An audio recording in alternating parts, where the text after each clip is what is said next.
Hello, hello, hello, hello, hello. Welcome to another edition of Watch Me Work, where this time I animate things.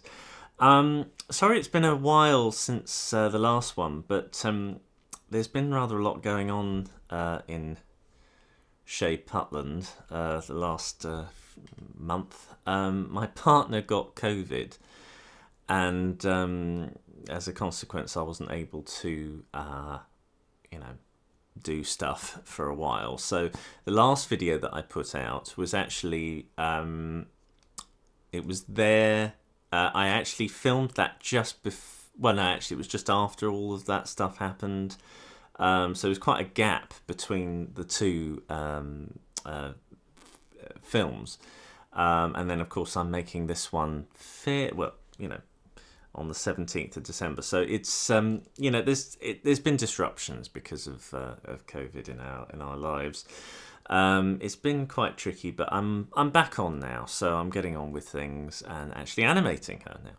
I'm working on this project for a friend, acquaintance of mine who I've worked for before, and I thought it'd be good to show you some actual animation being done in a stop motion form, because I think a lot of people are I think they feel that stop motion animation is kind of a mysterious thing to do. Most people animate in a very conventional 2D way. That's the dominant form of animation in the world, really.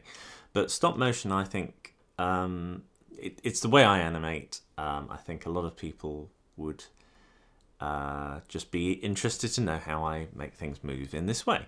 So what I've got is I'm up to shot 16 now on this particular production, and I'll just show you the setup quickly while I can. I'll just make a perspective camera here. So what you can see is this is one of the characters, Olivia, and she is in a cafe set that I designed. The bits and pieces that are actually populating the set are flat pieces of artwork which I created in Procreate on my iPad, and I was able to just put them into a sort of multi-plane kind of setup here. I'll just get rid of that now. And for one of the more complicated shots, I actually had a hell of a lot more stuff going on. I had lots more tables and chairs, and there were other people going around. And actually, I had, if you imagine the set to be sort of, a table there and a table there and a table there, whatever, the camera would go all the way through them like that and would sort of stay on the two characters that are here. You notice one of the characters isn't here. That's because I have hidden him. If I just pop him back into the scene, that is the other character that is sitting at the table there.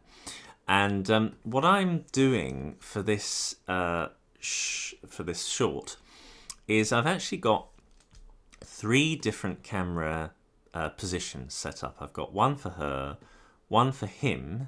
If you notice the bounding box, if I just do that, it'll be a bit clearer to see. So one for her, one for him, and then one for both of them, like that, you see. And I'm just flicking between the 3 positions.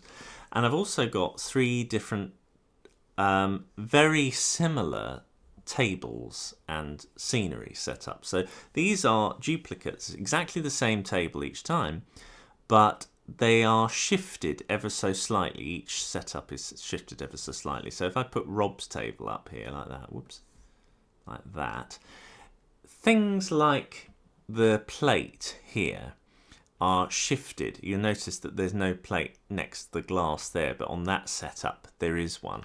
And that's because, I just undid that to show you, that's because by having the table ever so slightly different in some shots, it means that the other character, the person that's sitting here, Rob, if he's sitting at his plate here, there will be shots where his hands are in, and you would see a little bit of a hand in her shots, and I don't really want that clutter. So I've just moved everything back on her versions of the shots so that visually, it's cheating him out of the way. So she's dominant and there's nothing of him at all. If I didn't do that, if I kept the table the same proportions and I kept the plate in and things like that, it would look odd. I'm trying to cheat it so that it looks as if the camera's now facing this way, and then in the next shot the camera's facing this way, and then another shot the camera's facing this way. You know what I mean? So it's all about cheating things slightly to get what you want. That's actually what the proportions of the table actually are, the central one. You'll notice the table is a lot shorter, and the plates are closer together and things like that. So it wasn't good enough that I just shifted the camera over. I really did need to alter the very fabric of space-time to do this. So on her version of the table and stuff on it, it's widened. I've pushed the scenery over a little bit, things like that. It's a trick. And as a matter of fact, this is done in stop motion an awful lot. You cheat pieces of scenery around to make things look better in some shots than they actually are. I remember when I was working on a particular production at Aardman, and we had a character who was in bed and their foot was sticking out of the bed quite close to the camera, and your mind wanted the foot to be that big because it looked right on camera, but with the foot as it was just like that, and it looked really weird, this tiny little foot. So we actually had to sculpt this enormous foot and then put it on the character's body so that the shot looked right, so that it fitted what our brains thought that we actually would see in that scenario. So it's funny, that comes up quite often. Terry Gilliam famously used similar techniques in the first film he did, Jabberwocky, and I'm sure he's done it subsequently before, where to create a castle, he actually just created random bits and pieces, had a black void to put these random bits and pieces in, and then essentially created an entire castle out of just select little areas to look at. And suddenly you've got this entire building out of not very much, you know. If you've ever seen Jim Henson's The Storyteller, that does the same thing, where you're cultivating an entirely different world each time out of common elements, just filmed a different way or lit a different way or positioned differently. And it can be as grand as that or as subtle as this, but trickery of the camera is very, very important to get things looking right.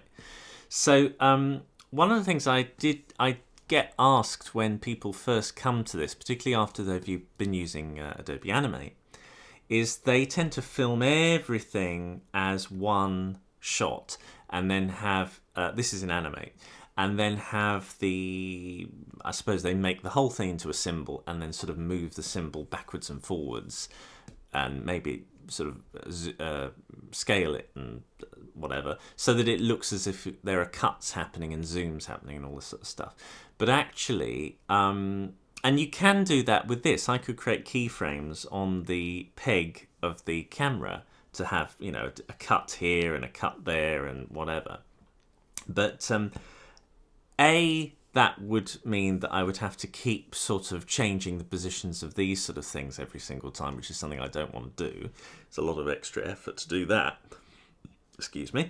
And the other thing is, that's not the way I work. I always have each file as a completely separate shot.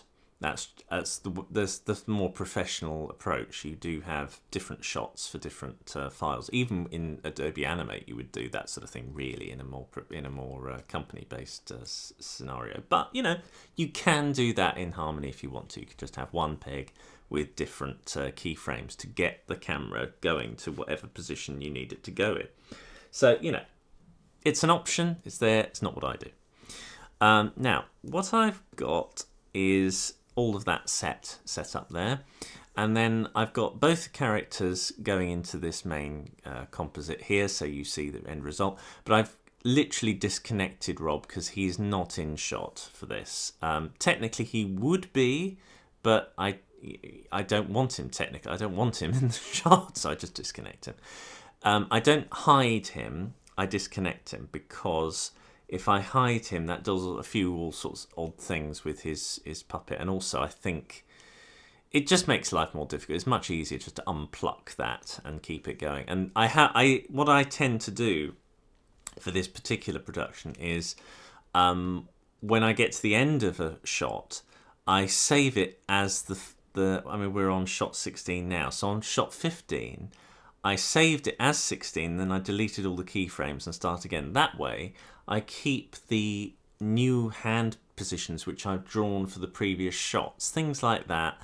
Little tweaks to the puppet that I may have made that I wanted to keep throughout the production are actually kept because I'm doing it this way, and it means that I don't have to set everything up again. You know, everything's ready to go. I just need to put the new sound in and make a few tweaks to perhaps the first frame and stuff like that.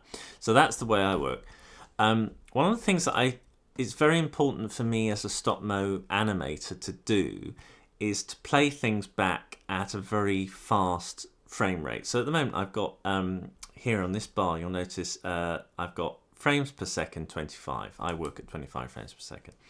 Now I've got this switch called fast, and if you notice Olivia's head, there are two obvious things that happen with her.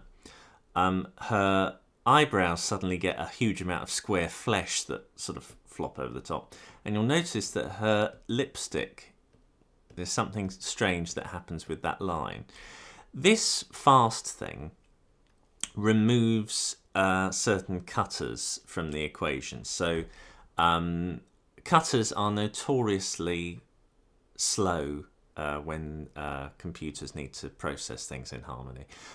Maybe if you have a really souped up supercomputer, you don't need to worry about this, but I need to worry about this, and most people do. In fact, I worked on a production, the Macra Terror, where we did have to turn off cutters for quite a large majority of the scenes because there were so many cutters that were involved, and it allowed us to animate well. So if I play this back, you'll see what I mean. I've got fast turned off at the moment, so we're seeing her pretty much as she should be when she's rendered. And if I play it back, you won't hear the sound at the moment. Now, it's pretty varied. If I play it back a few times, it will level out at 25. Let me just turn these off, it's really annoying. It levels out at 25. If I turn fast on, it tends to reach that number much better. It's not so obvious at the moment, but we'll play it back in a bit and you'll see.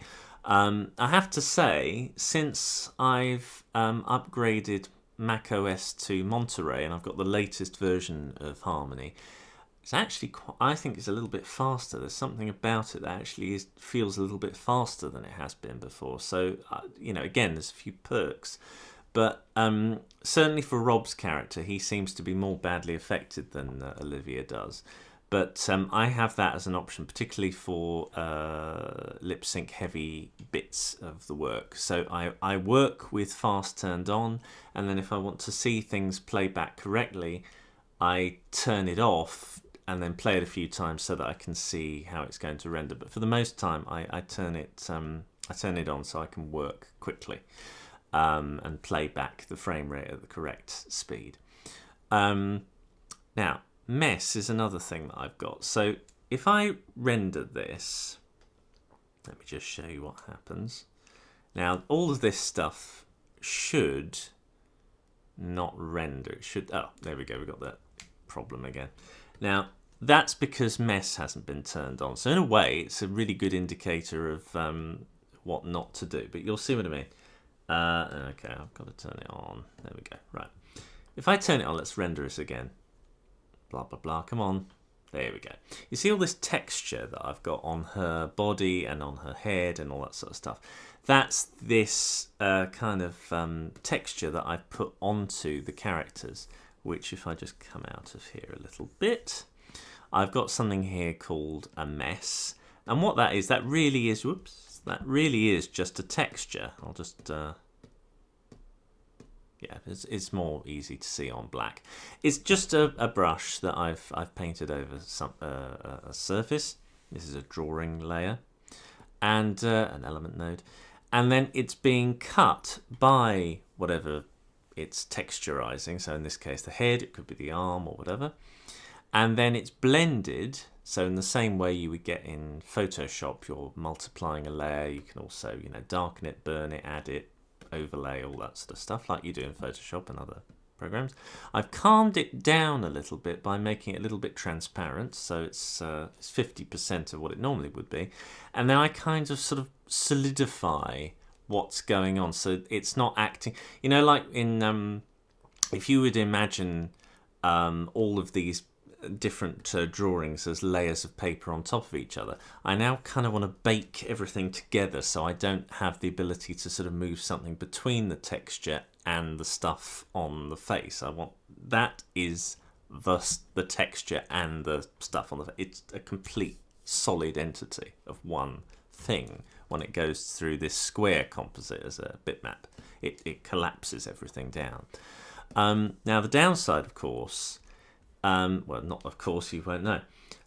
If I try to grab hold of that head or something, or an arm, you get these huge bounding boxes, which do not make animating really possible. I mean, you can do it, but it's not practical. It's so far away, it's ridiculous.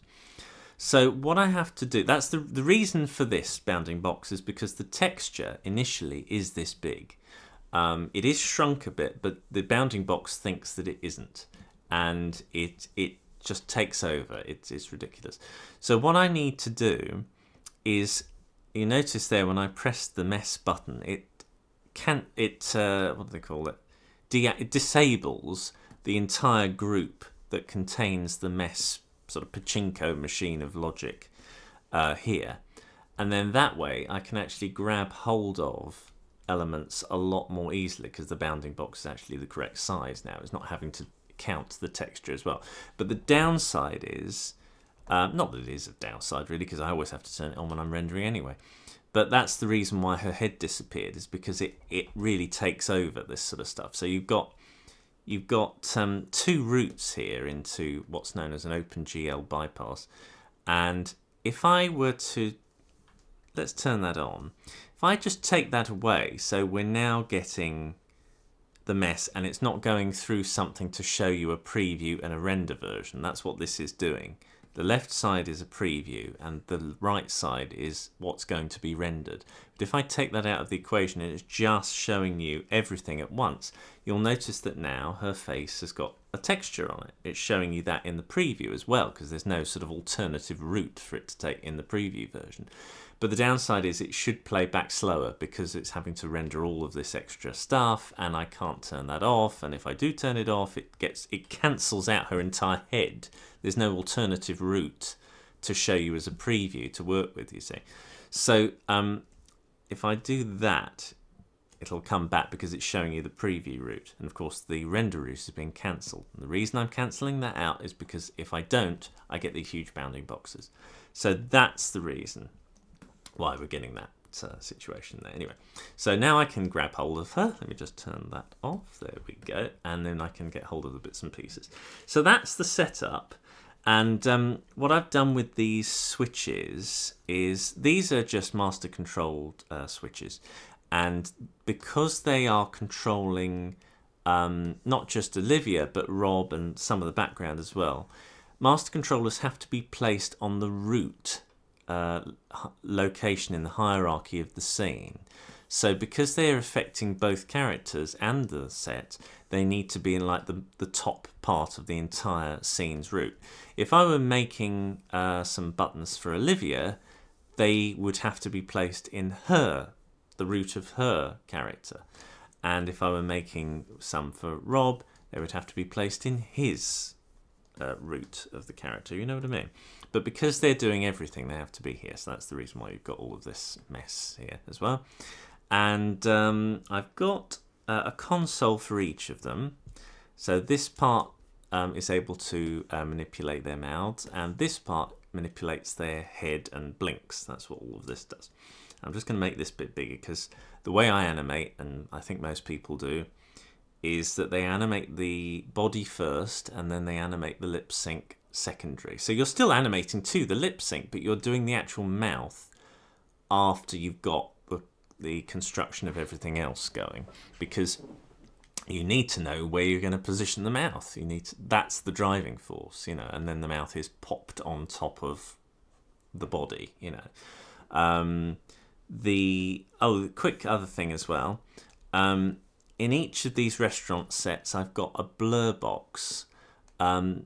What that does is the table is always in focus, and when in the previous tracking shot that I did, because I had one fancy shot where the camera zoomed, it dollied, it tracked, whatever.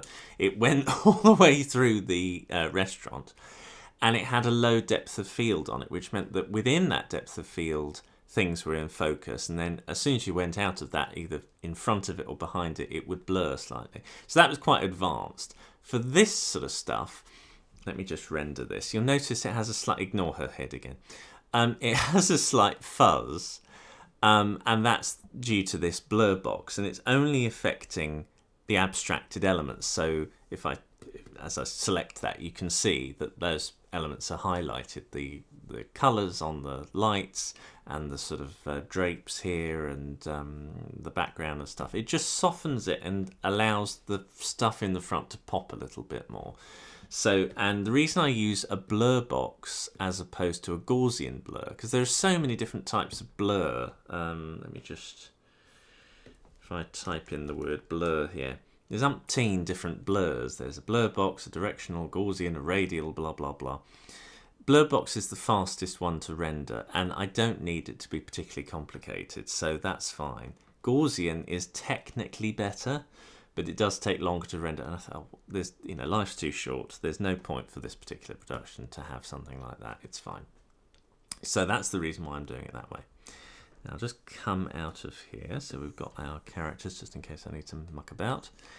And I shall start animating. Now, as a warning, the first thing is you won't hear any of the dialogue because it's copyrighted. I've got to listen to this, and you can't listen to it, but I'll tell you what she's saying, obviously, and you can see what I'm doing. The other thing is, as an animator, this is going to be tricky because when you're working, you use one half of your brain to animate, and it's the part that doesn't process language, really. So this is going to be challenging for me, actually acting the part and talking at the same time, because I'm using both sides of my brain. So that's going to be interesting. I'm with Carl on this one, where he really was an advocate of being totally silent when you work. It's very important that you concentrate, and I'm with him on that. I'm not so keen on the don't listen to music thing, only because when I've worked, sometimes it's not that I like listening to music and it carries me away. That's not why I do it.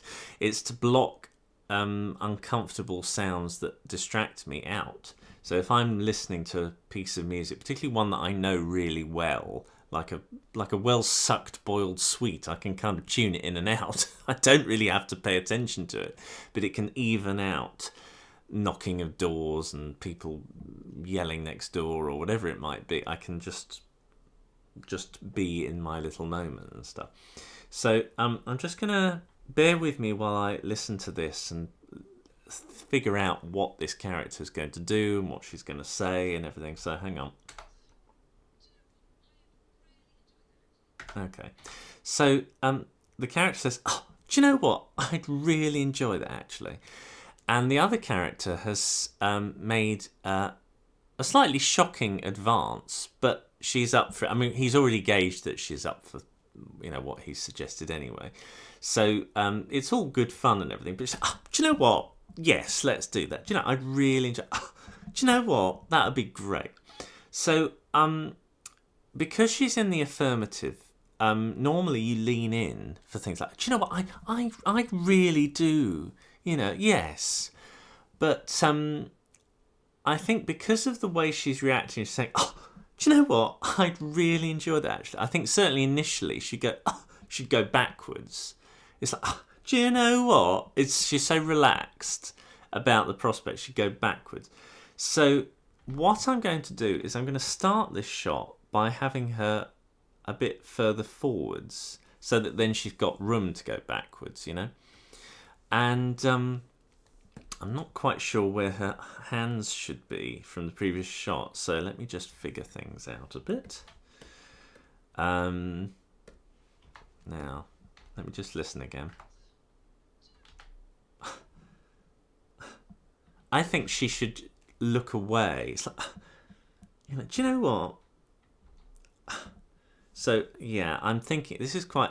So, yeah, do you know what? I really enjoy that, actually. So the leaning in part comes at the end when she said, I'd really enjoy that, actually. Yeah, really. But at the beginning, do you know what? I think... So what her arcing is going to be... I don't draw stuff out on the screen. I imagine it. My brain now imagines arcs going on. I don't draw little sort of divisions and things like that. I just feel it, I suppose, in my gut. And I used to do that sort of stuff more when I was starting out and I was green. And I used to draw little thumbnails and stuff. When I was first working on Bob the Builder, I would draw little thumbnails of Bob and okay, next mission will be there. And you do that for like the first few months, or I did anyway. And then you think, actually, you just find yourself not doing it. You don't need to do it. You know what positions are going to be needed and how the body interacts with other parts of the body.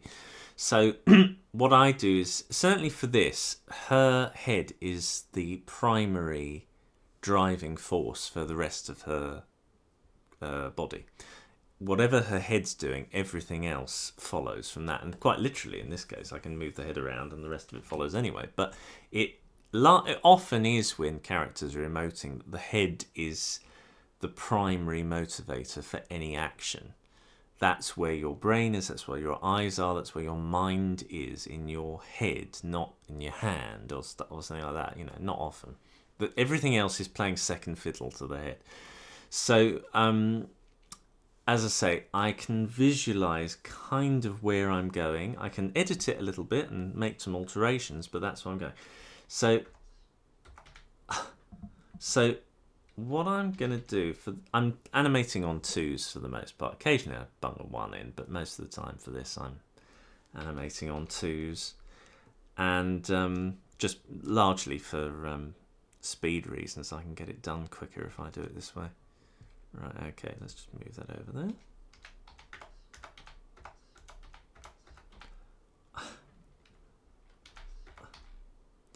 And move it slightly over. Okay.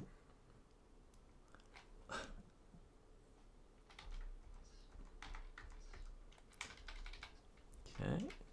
Just moving this. Sorry if I go silent occasionally. I am trying to concentrate on the the animation, and it's tricky to do both.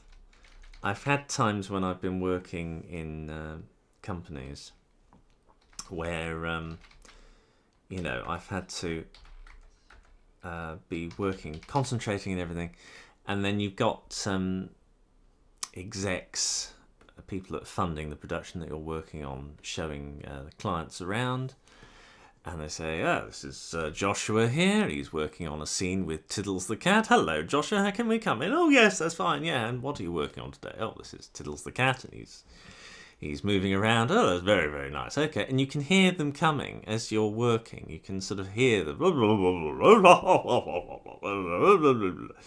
And then, so that's not too bad, because you think, okay, I'll just come out of my concentration zone and not work quite as hard, because I will need to talk in a minute, and that requires effort to figure out how to speak.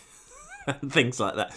But there are times when I've been so engrossed and I've been so, concentrating so hard that when I've been working away, I turn around, I have no idea that there's suddenly half a company behind me just standing and looking at me. Oh!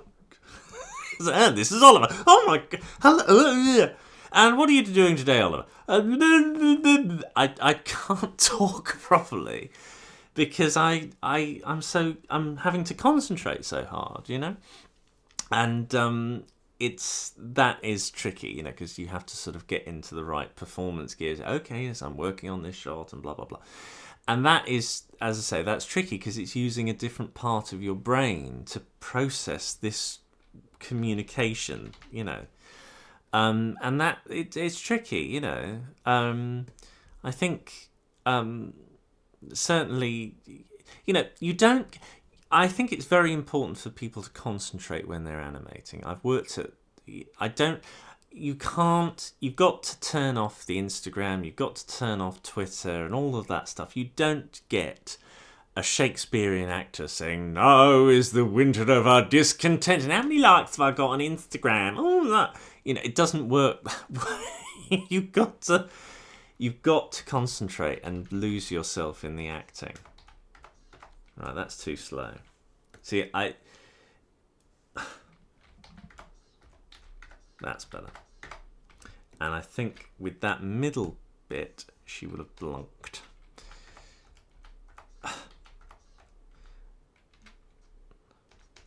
Now, I'm not entirely sure. I've got to ignore her mouth and her expression for this because it's not relevant to this stage in the work yet. So you'd have to imagine that she's going to have a few different expressions on her face. They're not just going to be this sort of slightly gulpy, toothy grin.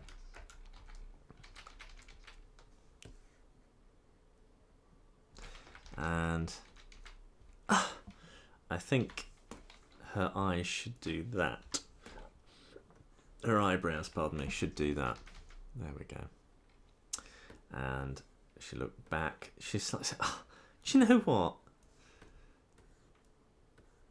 I'm not entirely sure. I think I'll do it over there. You notice that her eyes don't cut her pupils, and that's very important for me. I like the pupil to actually go over the top of the eye a little bit sometimes for extra emphasis. Certainly on this character.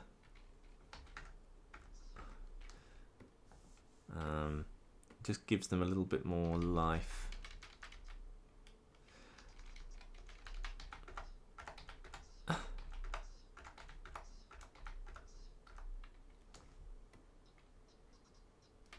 Right, okay. Go up here. Now I've got a different drawing substitution. Oh. Or do I? Oh, wait a minute. There's a bit of a glitch with Harmony at the moment where I have to go here and press cancel and then my hotkeys work. Some of them don't work. Let me just do it now. So now I should be able to... Yes, there we go. I've got a drawing substitution for her arm so that when she shrugs or does something like that, it sort of puffs up at the end. So it's just kind of handy for certain shots. There we go. Certain poses. And this, oh, excuse me, sorry. This dot allows me to move her head down, irrespective of what I've got the master controller doing here. Right, okay. I think I do want it more that way, or that way.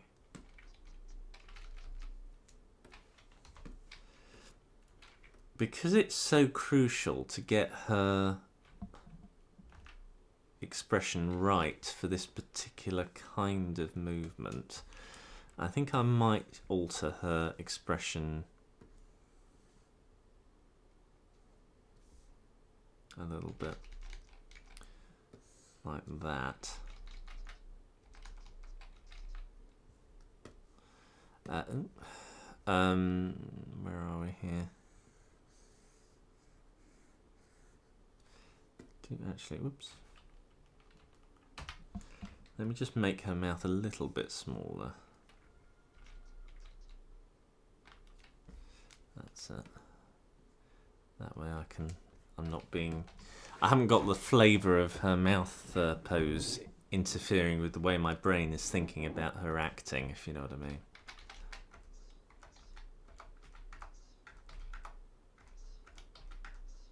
You notice that I have to play it back several times to get that blink in, because it cuts that out initially. So it's important that you have certain things in place to make sure that the frame rate you know, plays back correctly. Otherwise you miss half the action, certainly at the early stages.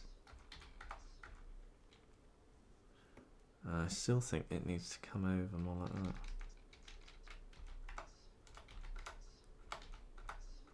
At the early stages you play it back a lot. And I think I'm just posing my... What I'm doing at the moment, you can't see this, is I'm actually moving my head to mirror hers. I haven't got a mirror, but I do use a mirror occasionally, but most of the time I just feel where my muscles are feeling. It's very holistic the way I animate. I do animate by sort of putting myself into the character's role rather a lot, and I feel, you know, where everything is on my body, and that's how I work. I don't think I'm alone in that. I think a lot of people tend to animate in that way.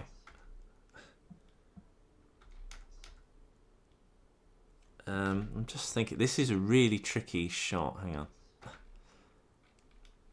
Just wondering the best way to convey this. It's initially incredulous. It's like, oh, do you know what? It's that kind of vibe we're going for.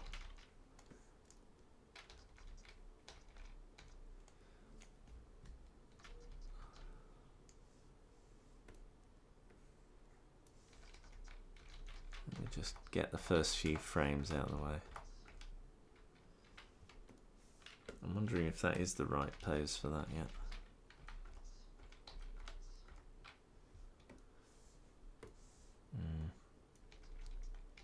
Sorry if I've gone quiet again. I will start speaking in a bit. Let me just get this bit out of the way. There we go. I'm still not sure about that eye.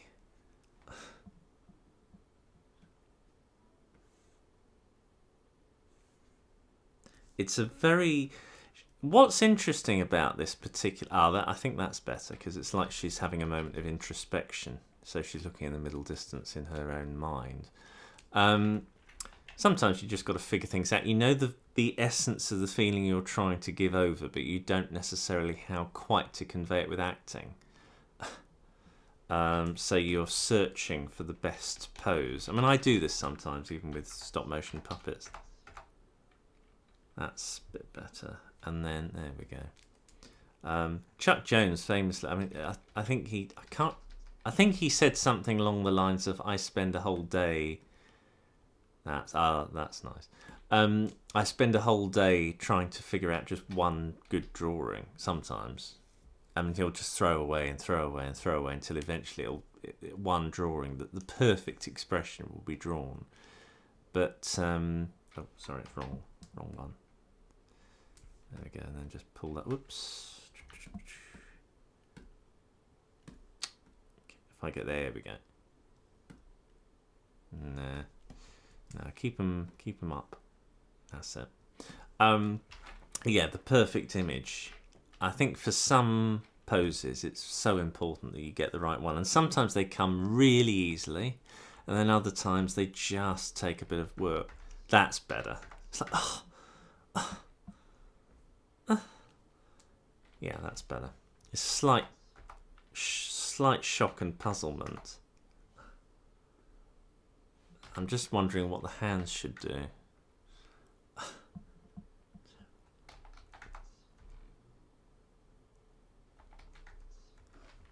It's not an obvious thing to act this. Yeah, I think just leave her arms at the moment. Yeah, okay. Once I get... Sometimes shots virtually animate themselves, and then sometimes you will find yourself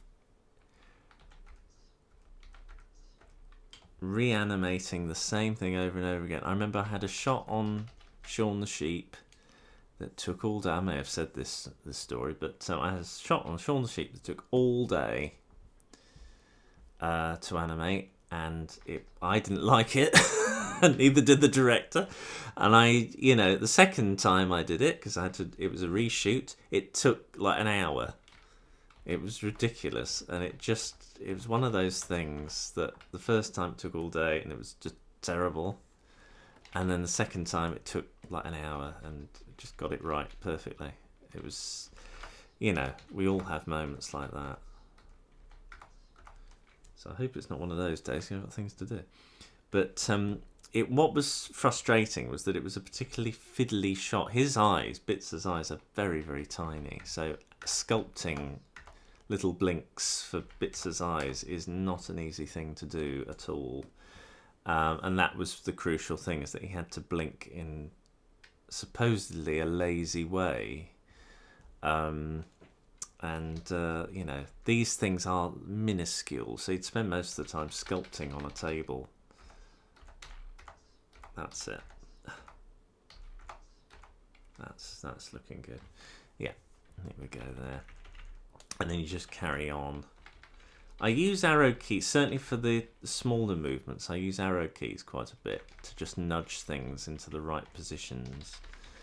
And I'm finding that the way I'm creating rigs now, I'm able to manipulate things with a lot fewer interventions from me. This would be more like I would manipulate a real stop motion puppet. There are times when, to get a micro movement, you would tap the puppet with the back of your hand or something just to nudge it a tiny amount so that you get something, just a tiny sense of life, and then it would be fine.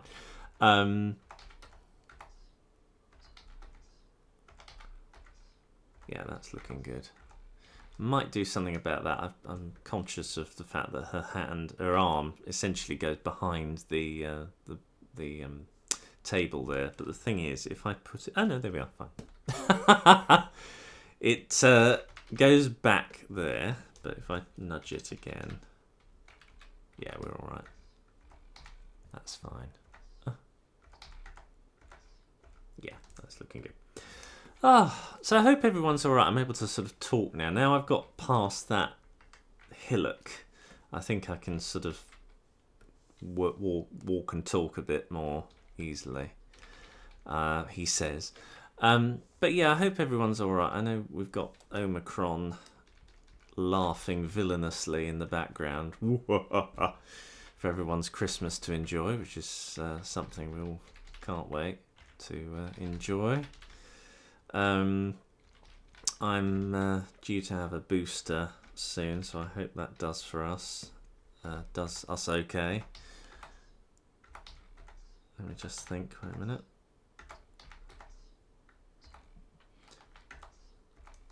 Another little nudgy movement, I think. So yeah, Christmas is going to be an interesting one for all of us, I think, isn't it? I think mentally, suddenly in the UK, because I don't know, obviously everyone watching this is from all parts of the world. In UK, pretty much since summer or late spring rather, Britain has had the impression that we are now COVID free. Well, it's just a carrying on. Yeah, business as usual. Yeah, where if you want to lick each other and I don't know, make love to a lamppost, yeah, it's fine. It's fine. There's no problems at all. And of course there are problems, but that's been the attitude, that now we've got vaccines, we can carry on as normal. And obviously people have enjoyed certain freedoms, which now I think we're starting to think, okay, back we go into our little boxes at the worst possible time of year. So yeah, I think we're all bracing ourselves for something rather unpleasant. I hope it's going to be milder than we've had before. As I say, my partner has had, I think, the Delta variant. I don't think he had Omicron. This was a few weeks ago. And do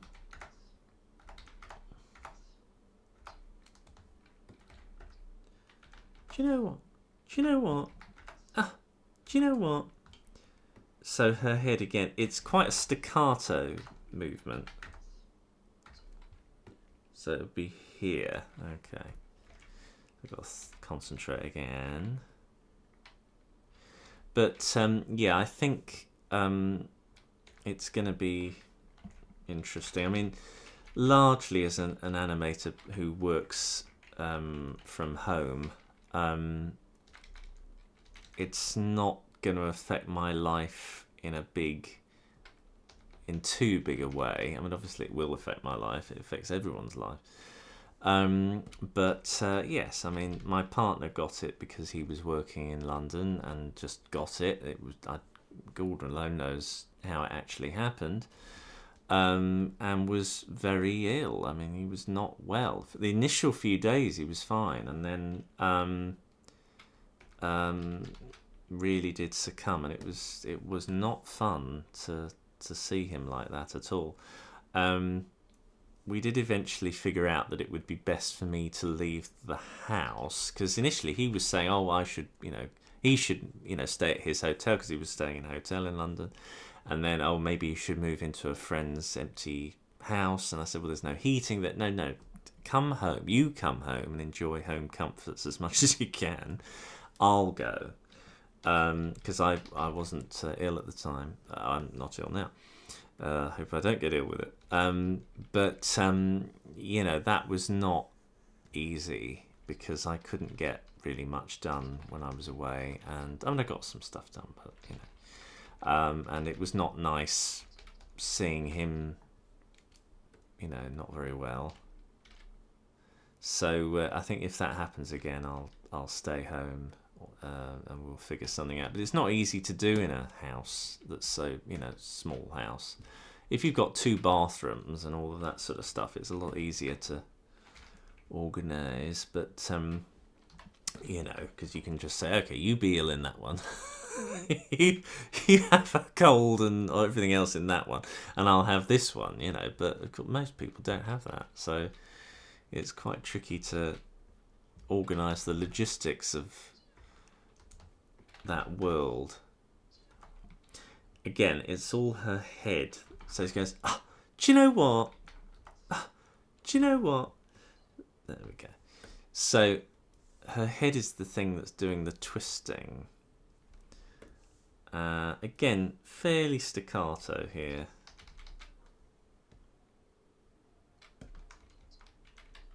Have to get there.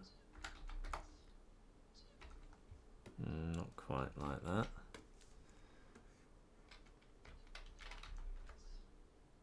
I think that's right.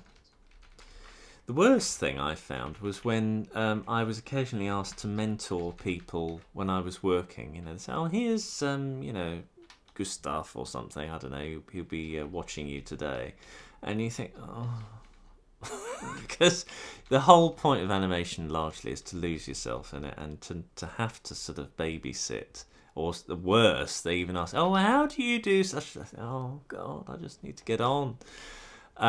More than any other, even painting a picture would be easier to talk about than this, because you really do have to concentrate. At least because I know that you are a passive audience. I've not got a ticker tape of people talking. I can kind of tune my dialogue with you in and out. Do you know what? It still needs to be. What I need is turning it down like that and then around like that.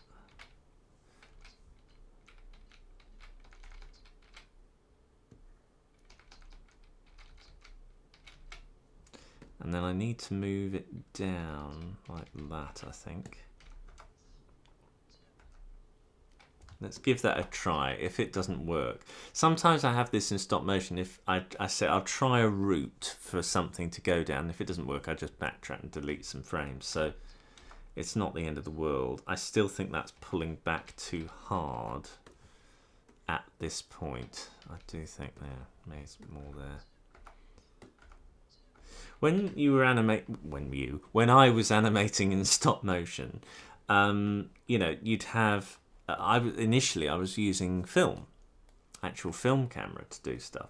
So we'd have the box to record the frames. I'd be using Dragon Frame, or at the time way back, we were using something called Stopmotion Pro, which was a piece of animation software which I don't think anybody uses anymore. But it would, I mean, oh God, it's taking me back now. For the dialogue in the scenes, we had a cassette tape, and we'd have a cassette recorder next to us, and we'd have to synchronize. I mean, why? I don't know, because this piece of software could actually import sound, but for whatever reason, we never did this, and I'm not entirely sure. I can't remember. Maybe it slowed things down, or I can't remember. Anyway, we didn't. It was all, we got tapes from the editor, and we would we'd press play on both devices, get it all synced up, and press play at both devices at the same time, so we could hear it coming out of the characters' mouths properly. And we'd have to do it several times to get it right. It's just, I did that for like 4 years. It's 3 or 4 years. It's incredible, isn't it? When I think back. But one of the things I did like about that was that I could animate the thing without hearing the dialogue as I went. If I wanted to hear the dialogue, I'd just rewind the tape and press it and then think, okay, that's the emotion I'm trying to film. And we'd have something called a bar sheet. And I'm used to working left to right on a horizontal level, which I think most animators are now anyway. But that, certainly for stop motion animators and the stop motion animators that I know, they're used to working left to right and what's known as a bar sheet, and you would mark out, do you know what? You know, I prefer that because you can at a glance see, okay, by the T sound of the what, I've got to hit that pose by there. It gives you a structure to follow. And this waveform, I've got to keep playing it back all the time, which can... The problem is sometimes with hearing the sound back over and over again, it can dampen the initial effect of the sound a bit. Whereas when you press play on a tape recorder, because you're not doing it every 5 minutes, you hear little things because you're more receptive to it. Because you're not just... It's not lost any kind of flavour through too much repetition, you know. Pardon me, but I mean, going back to the Milk Carl thing, you know, he was saying, oh, nobody should listen to music, essentially. I can't concentrate on two things at once. Well, I totally agree. I can't concentrate on two things at once. You'll notice I'm not animating at the moment because I'm making a point. But I sometimes would use music so that I could blank out, you know, everyone else around me, because they'd be listening to blah, blah, blah, especially, you know, some stuff on Bob the Builder where a character would have a very high-pitched voice and think, oh my goodness, I can't concentrate on my scene because I've got somebody else's scene playing, you know.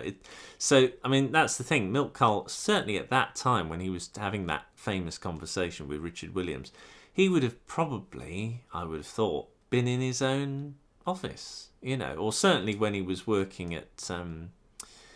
you know, Disney, he would have had, I would have thought, his own area to be in. I mean, apparently he worked in a very stark environment, which I can kind of relate to. I have pictures around me, but I don't have them in front of me. Directly in front of me, I hardly have anything. I just have the screen and some frames with no pictures in. And anytime I put pictures in them, I actually take them out again because I don't want the distraction.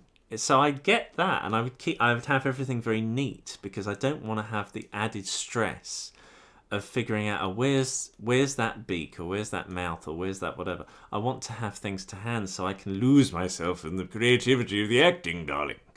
You know. So it's very important that spell isn't broken. Of course, talking in this way, it's being broken every 5 minutes, so that's a bit of a frustration. But, you know... let's play this back anyway, for goodness sake. Do you know what? Oh, do you know what? Oh, do you know what?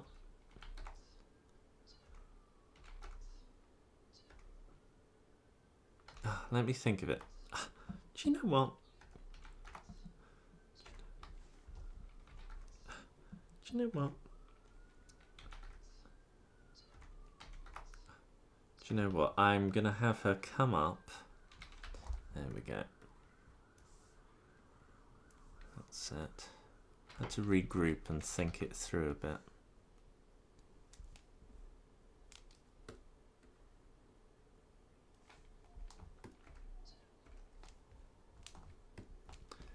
There we go. Yeah, apart from Omicron, I hope everyone's okay and healthy and happy as well as we can be. I saw a couple of films recently which I really enjoyed. What did I see? I saw what's it called? West Side Story. I almost said Westlife Story, which is another. It's another film entirely. West Side Story, Westlife Story. Sorry. Anyway, yeah, it's. I really enjoyed it. I've never seen the original, so I've got nothing to compare it to. I know the songs. I know some of the songs, but I've never seen it. So I knew it was going to be good because Spielberg was directing it. So even a bad Spielberg film is a good film usually. So that was nice. I think I need to just do. Do you know what? Do you know what? Do that. Do you know what? Yeah. So that was. That's good. Yeah. Do you know what? Yeah. Do you know what? There we go. There's a sense of determination there, and I quite like that. Especially if I tense her arms up a little bit. That's quite nice. What I like about doing constraints and deforms in this way is that I can use deformers more as a sculpting tool rather than as a positioning tool. And so I can get tension and energy. There was a time when Peter Lord was showing how he sculpted Morph. And even though it's a basic bipedal humanoid character, he was able to sculpt little things into the puppet, which you can't not necessarily do as easily with a more just armatured normal puppet. You can do things on Morph like sculpt his arm at a real angular joint, if you like, to make sure that it looks as if there's actual sort of tension going on there rather than a curve. That wouldn't be as possible with Bob the Builder without you, because he had like fabric on his arm and there would be just an armature underneath. In order to get that tension, sometimes you would have to pull the fabric or maybe even push some, I don't know, cotton wool or something underneath to try and get that if it was absolutely necessary. And I think that's sometimes it's subtly important to get those sort of things here.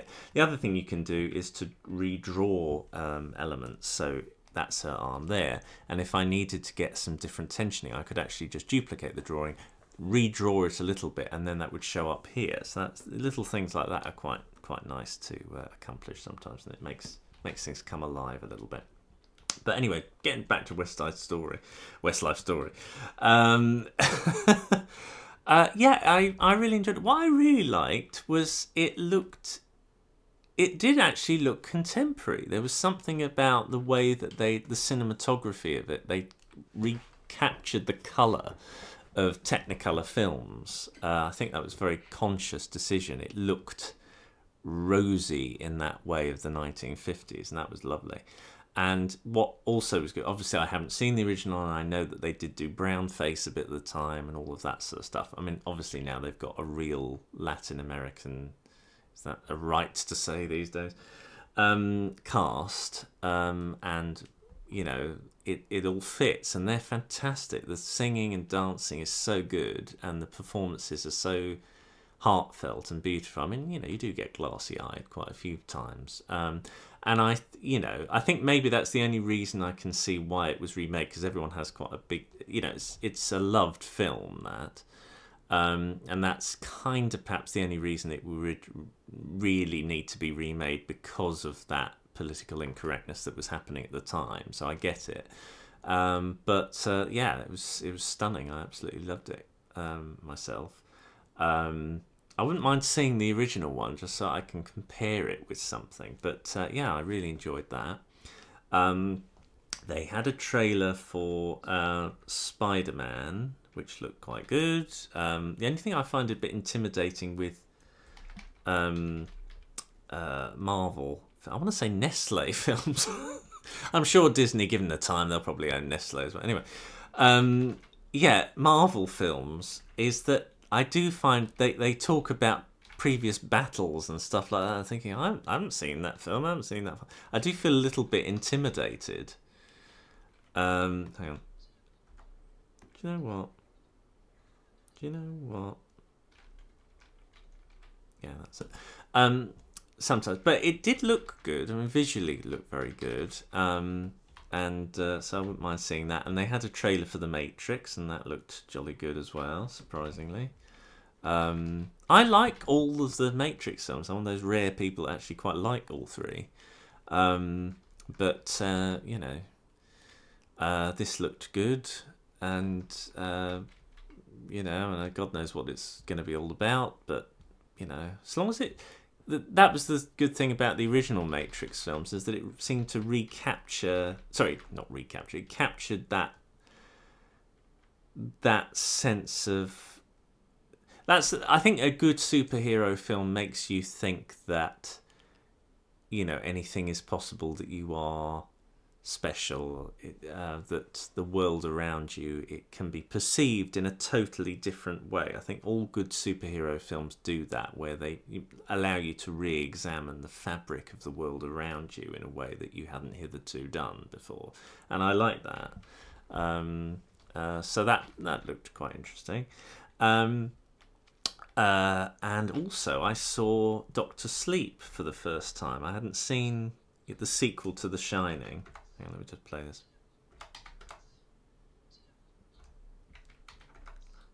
Do you know what?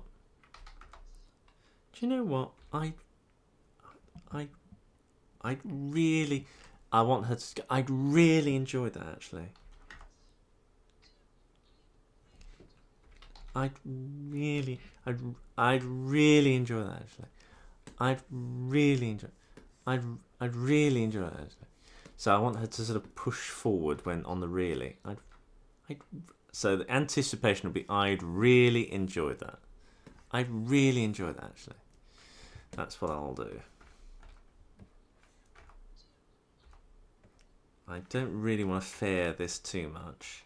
Fair to me means softening a movement, fairing. I don't know how many other people call it that. I've always called it that, and I don't know where I've got that from, but I seem to remember other people saying fairing. It's funny, isn't it? It's one of those terms that you think, oh, hang on. There we go. Do you know what?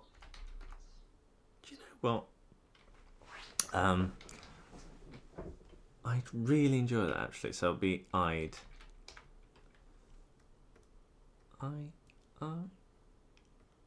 So pulling I'd. Let me just do that.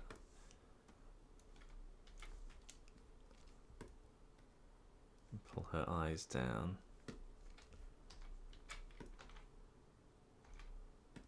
Just give her eyes a little bit scrunch up.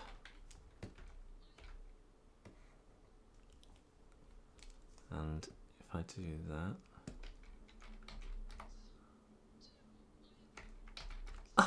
do you know what? I'd really, yeah. There we go. I think I want to sort of her head to turn away a little bit when she says it. Anyway, yeah, Doctor Sleep. I really enjoyed that film as well. I've seen The Shining before, like so many people have, and I am weirdly addicted to that film. It's one of those films like pieces of music where I can watch it again and again and again, and I do. Largely because it is able to take its time. I can, like a well-sucked sweet, I can just sort of enjoy it and dip in and out. Although I have seen it like properly recently with my partner, because he'd seen Doctor Sleep and then hadn't seen. I think it was the other way round. I think he'd seen Doctor Sleep and then didn't see Shining, so we watched it together, I think. But yeah, he saw it at the cinema and I saw it on Amazon Prime for the first time, and I loved it. It was very different in tone to the original film. The original film is very Kubrick in the sense that it doesn't explain much at all. It's fascinated, like most of his films are, on a sterile way of portraying humanity. People in his films usually are a bit like Turner in a sense, where they're sort of insignificant little pawn people. They're not particularly, he's fascinated by circumstances, fidgeting around with how humanity behaves. Human beings are largely powerless in his films. It's circumstances that dictate how humans behave. It seems to be the way he directs things. Whereas in this, it's much more intimate. There's much more of a sense of character and people. But what's great is that the director's kept all the original locales and stuff. So there's a proper connection. The hotel and the casting is as close to the original one as possible. So you really do get a sense of proper continuity. And I think that's important for a film that's so iconic, And I enjoyed it in a similar way that I enjoyed Miss Peregrine's Home for Peculiar Children, or whatever it was called. It's a similar plot, actually, if you think about it. Hang on, let me just play this back. I won't do the scrunching up here. I'll do it in the next frame.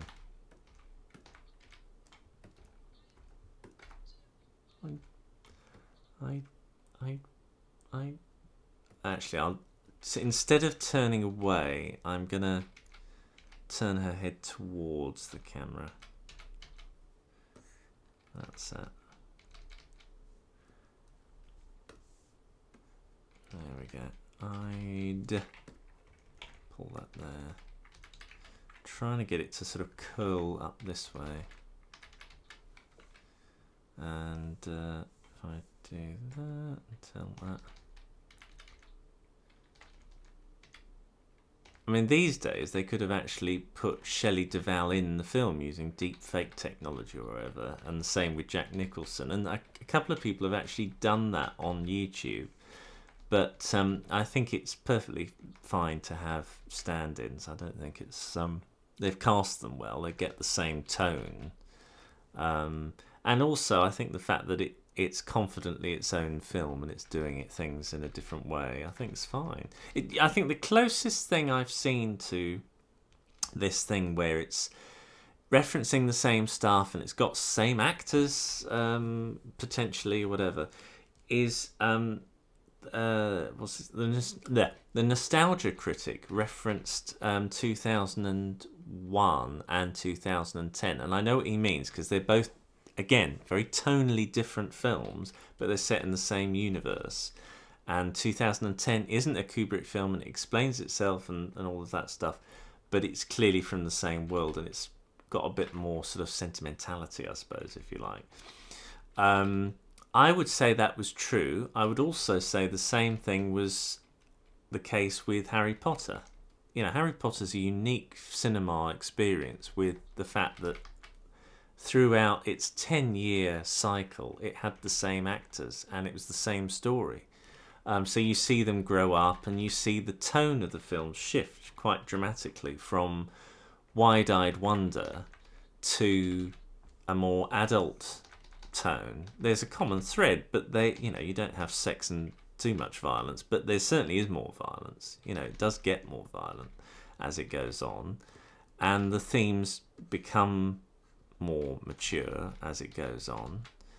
And I would say that there's an element of truth. I'm just trying to concentrate now because that does not flow. You see that little bump that her head does? Boom, boom, boom, boom, boom. I tend to think more in terms of sound effects when I'm animating, so I can see her head going boom, boom, boom, boom, and I want to iron out that boom, boom, boom. So what the problem is, I'm happy with that movement, and I think I'm happy with that movement, but that one's wrong. So I need to get that one.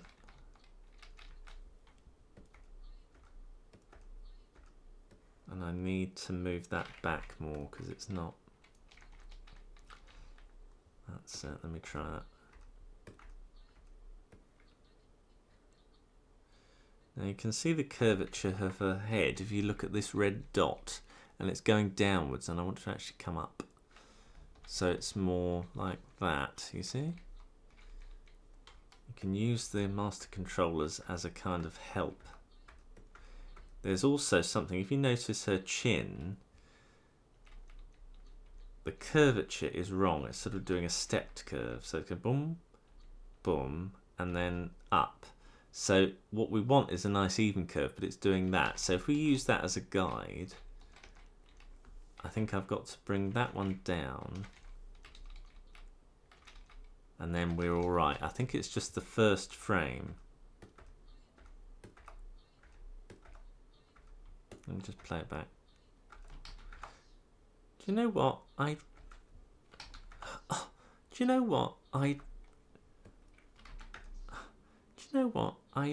Because this is the anticipation coming up. Do you know what? She's coiling up to sort of inject some power into the next thing she says. I'd really. So she's pulling up to give the next bit some energy. So anyway, let's carry on. But yeah, Doctor Sleep. There was some amazing camera work in Doctor Sleep as well. Some fantastically inventive ideas to do with flying. I've never seen flying shots done in that way before, where the character is static and the world rolls around them quite like that. I think that was what made that film work so well on several layers, is that there was some very inventive shots, and they weren't necessarily technically difficult to do. Some of them must have been, I'm not saying they were, but they flowed really well, and the acting was very good. I enjoyed it. You know, I enjoy horror films, and I wouldn't say that this was particularly. Well, funny enough, though, I find The Shining, it doesn't really scare me very much. It's funny, isn't it? And yet a lot of people are scared by it. And maybe it's because I know it back to front. I think maybe had I not known anything about it and I saw it, I wouldn't know what was happening. Maybe I wouldn't be quite so frightened. I don't know. There we go, that's good. But this one made me flinch a bit more, particularly the scenes where the evil characters are doing nasty things to the children. That was particularly difficult to watch. Any kind of torture scene I do not like. I don't like torture in any form, and even when it's on screen, I just can't stand it. And there's some stuff like that on, and it's pretty unpleasant. So when the characters get their comeuppance, you're delighted. Quite. Oh, good. Horrible people. You get what you deserve. Hooray, you know. And there aren't many times I feel that. Normally I feel a little twang of, you know, sympathy or indifference to the nasties. But this case, no, I was delighted when they had horrible things happen to them, you know. You know, let me just get that. All right.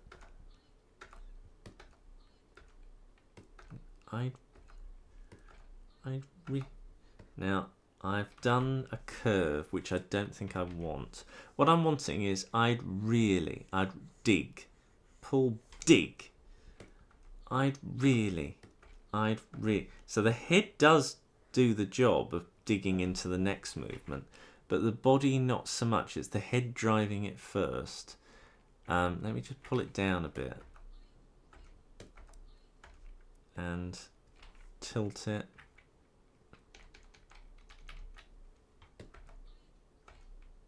I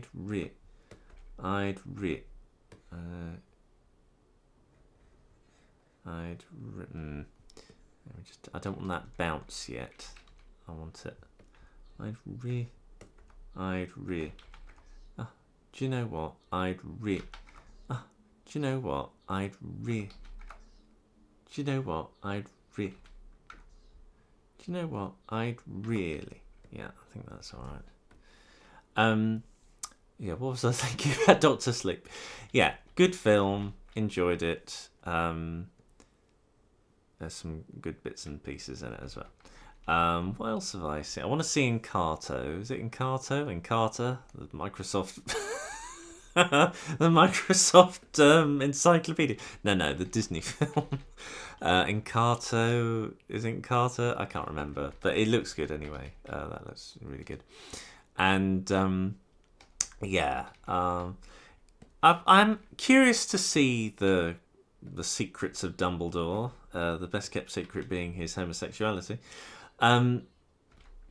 Obviously all the stuff with J.K. Rowling, let's not go there. But I think the issue I had with the second film, The Crimes of Grindelwald, was that I hadn't, and I'm a Mr. Harry Potter fan. I've read all the books and I've seen all the films about a zillion times and goodness knows what. But that second film was heavy. I mean, you really did need to have a forensic degree in all the ways of witchcraft and wizardry. That's better.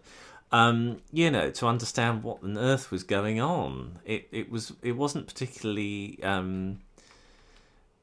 emotional. It was just like, what? They're going here and then they're doing that and then this person did this and so unfortunately I can't encourage many other people to watch that film who aren't desperately into Harry Potter because they won't know what on earth's going on. I think it's a little bit of that sense of when somebody's so close to their subject that they love it, they can't quite see that everybody else is they're not being taken along for the ride. And the problem is, of course, J.K. Rowling's writing the screenplay for these, isn't she? That's better. So the next one's quite deep. I'd really push the fed. Hang on, let me just... I'd really enjoy that. I'd roly. Yeah, there we go, and pull that over there. Just do that. So yeah, looks not bad. I mean, to be fair about the because people get annoyed about I haven't written anything about Dumbledore being gay. And you think, well, why? He's one of those gay people from that time, and there were quite a few who weren't particularly sexual. He had a huge crush on somebody who was wildly inappropriate for him. It was at a time when homosexuality was criminalised, so you wouldn't be sort of banding about. It's not, what's he going to do? Flounce into a room or something. It's a bit daft to expect much else from that, as far as I can see. So I've never quite understood people getting quite annoyed about that. There's plenty of other things that people get annoyed about with her, which I get. But that one, I was like, oh, whatever. Put that over. Anyway, so Secrets of Dumbledore. Well, we shall see. I like dipping into that world, but I do miss looking at it from a child's point of view. I think that's one of the reasons why it worked so well, the original, and why these, for me, don't work as well. Do you know what? That's it. Pull the head back.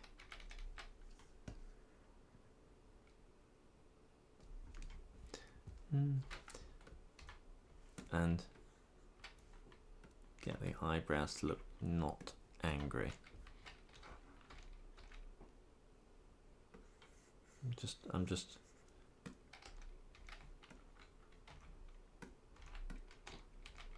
think that's right.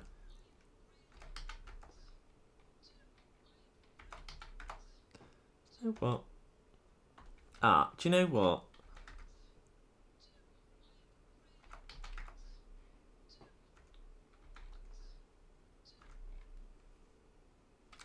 I'm wondering when she says, do you know what? That she should look either up here or over there. Let me have a think.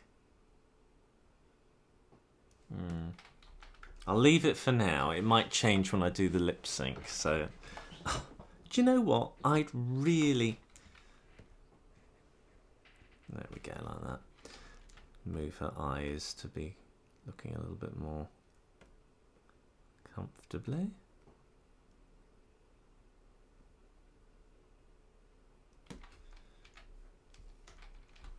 Save that.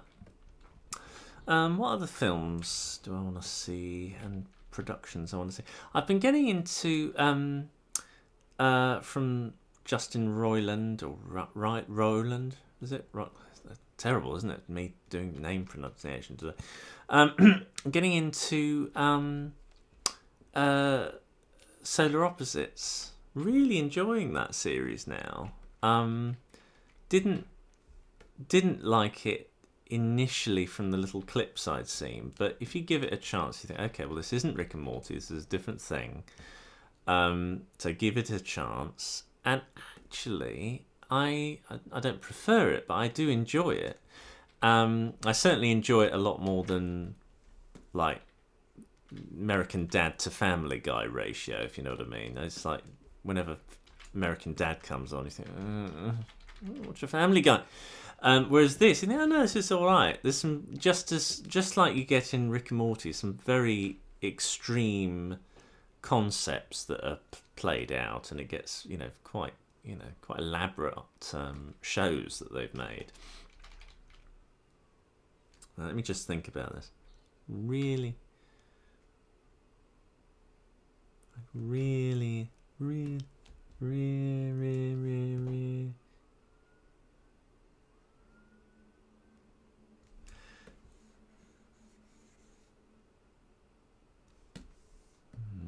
It's a subtle. I really enjoy. I'm just trying to imagine it sometimes. Oh, I've done it in the wrong bloody flipping frame here. Sometimes I do that. I accidentally put it on the wrong frame. I think that's better.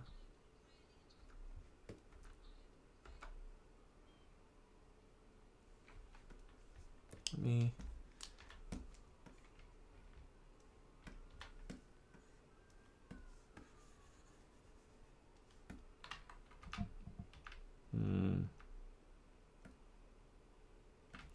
Let's go with a slight DreamWorks face there.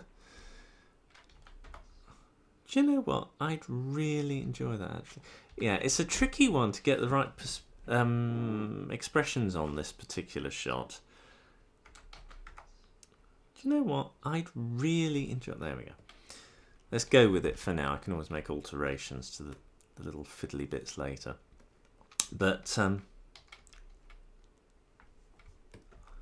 really, I think I should start pulling back actually on that frame.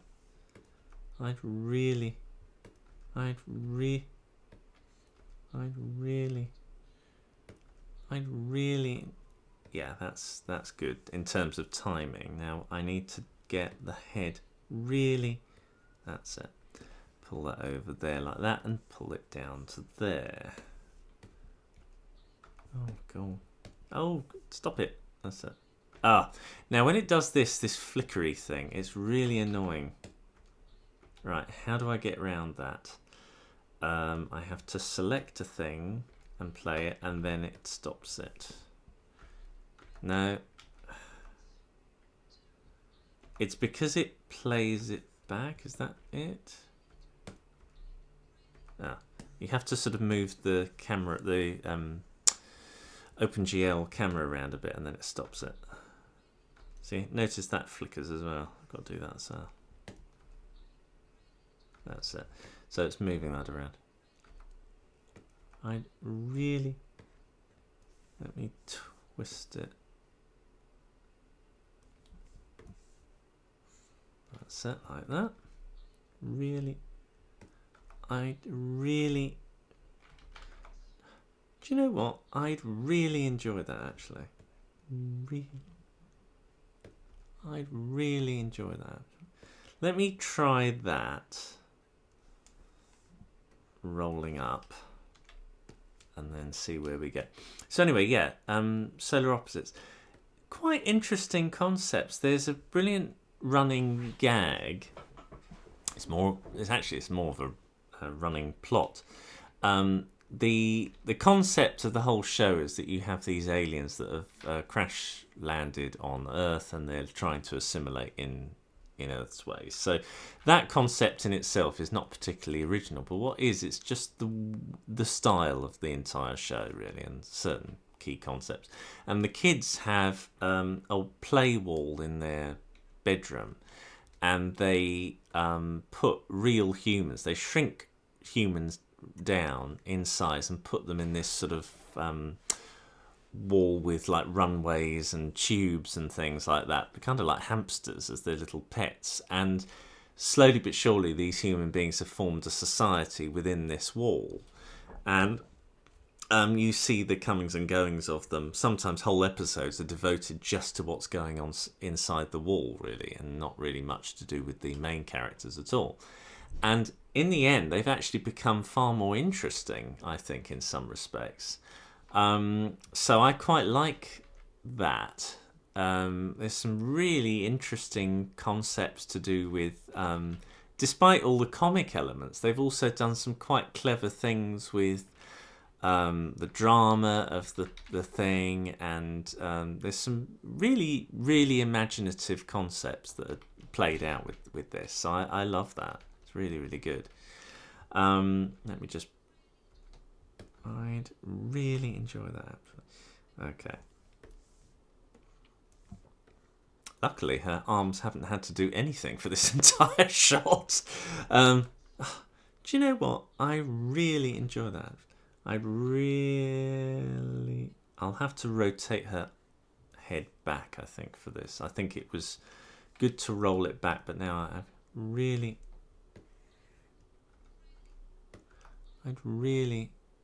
maybe I should I'd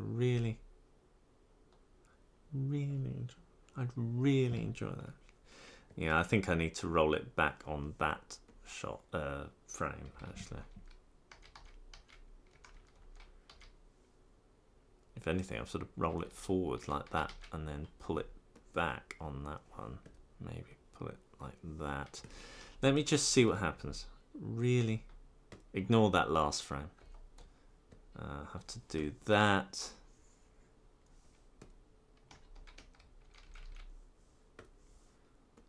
Let me get there. I'd really ignore the eyes. I'm going to just move them.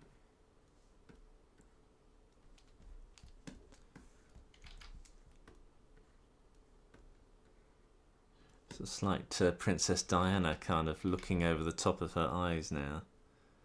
There we go. Move them up a little bit. I wonder how conscious Princess Diana was actually of doing that. I think she was to a certain degree. She did it so often.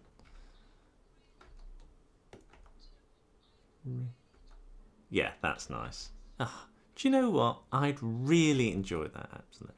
And to the point where her arms now have to relax. So they come down a little bit now. Like that. And a little bit more, like that.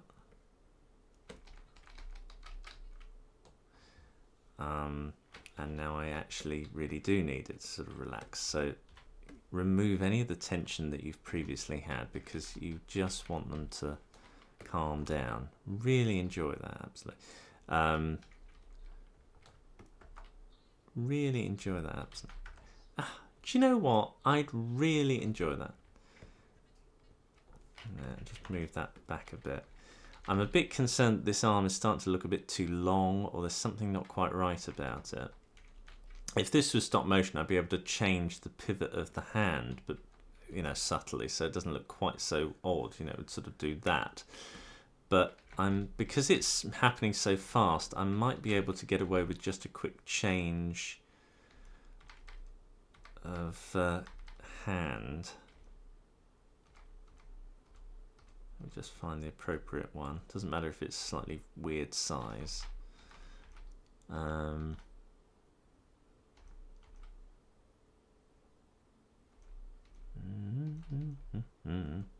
That's what I did have.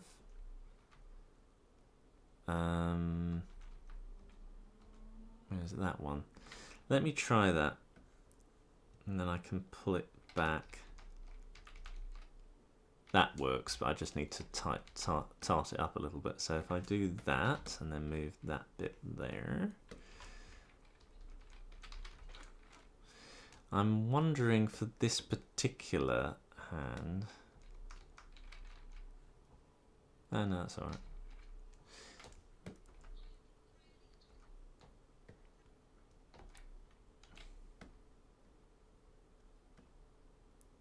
I need to make it look different. I'd really enjoy that. Yeah, there you go. I think might need to do something a little bit more dramatic with it so that it doesn't look out of place when it pops to the other hand position, if you know what I mean. Because I don't... I mean, I could do another drawing for the hand, but I don't think I need it.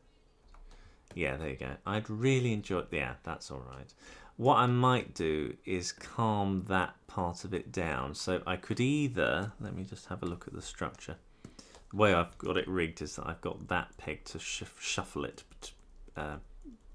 in front of and behind the arm. There we go. I think in this instance... Oh, I've done it again. I think in this instance, if I put that... There we go, back, and then do that. There we go.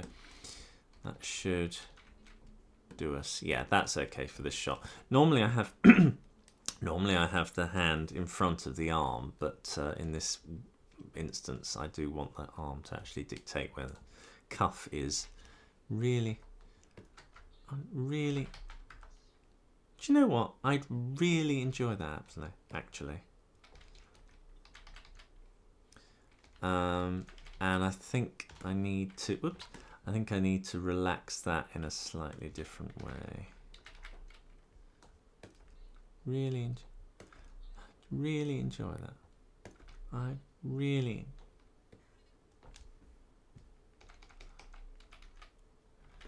Calm that down a bit so it's more endearing. Do it out like that. I'd really... That head is not quite right. Just move it over a bit. Again, it's one of those instinctive things. You just know it when you see it. I'd really enjoy it. You know, there's only so much you can convey with words to people that aren't actually doing the movement. You only sort of understand it when you've done it. And you go, oh, I see what the person's doing there. I'd really, let's see, it might be the next couple of frames that make the thing work.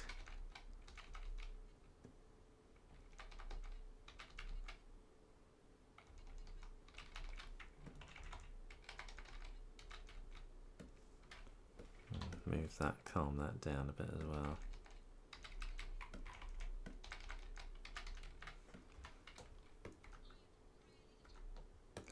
I'd really enjoy that, actually. I'd really enjoy. I'd really.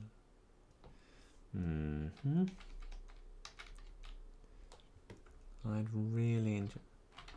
Do you know what? I'd really enjoy that. Do you know what? I'd really. There's still something not quite right about that. I think it's something wrong with. Oops! This again. Are you going to play back and be weird? No, good, okay.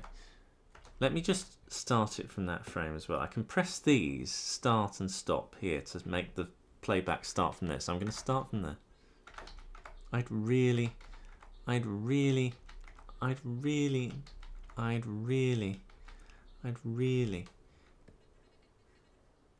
I'd really... Maybe it's that. You know, let me do that. I'd really...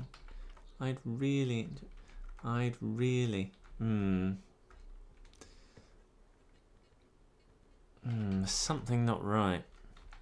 I'd really...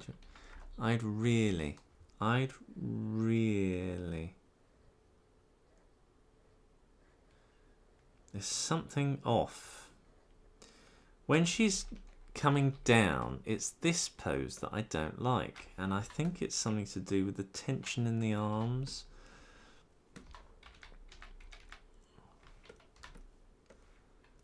And I'm not sure.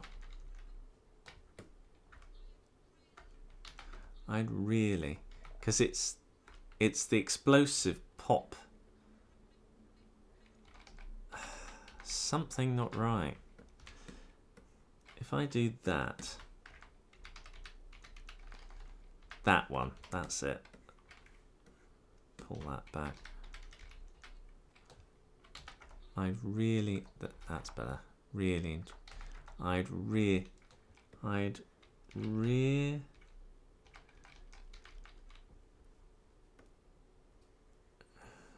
pull that back there. It's something not quite right. Again, it's one of those things where when I'm talking, I'm making mistakes. I knew I would do it. I may need to delete some frames and go back. Again, I would animate this a lot faster and a lot more confidently if I wasn't talking. It's because I'm having to, think about things that are not relevant. There we go. Let me just pop that back. Right, hang on. Right, that arm is now confusing me. Let me go back.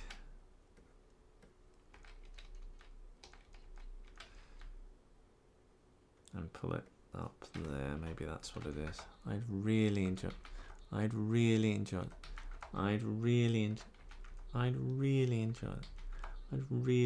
that. Absolutely. Actually.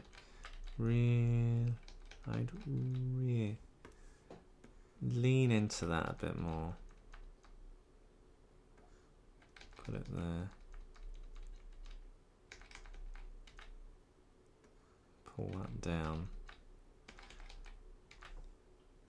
Try again. I'd really enjoy. Right, I think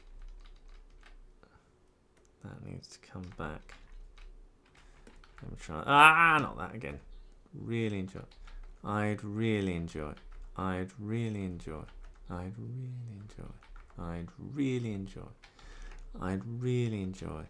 There's a wobble on her arm. So I'm going to just tidy that up.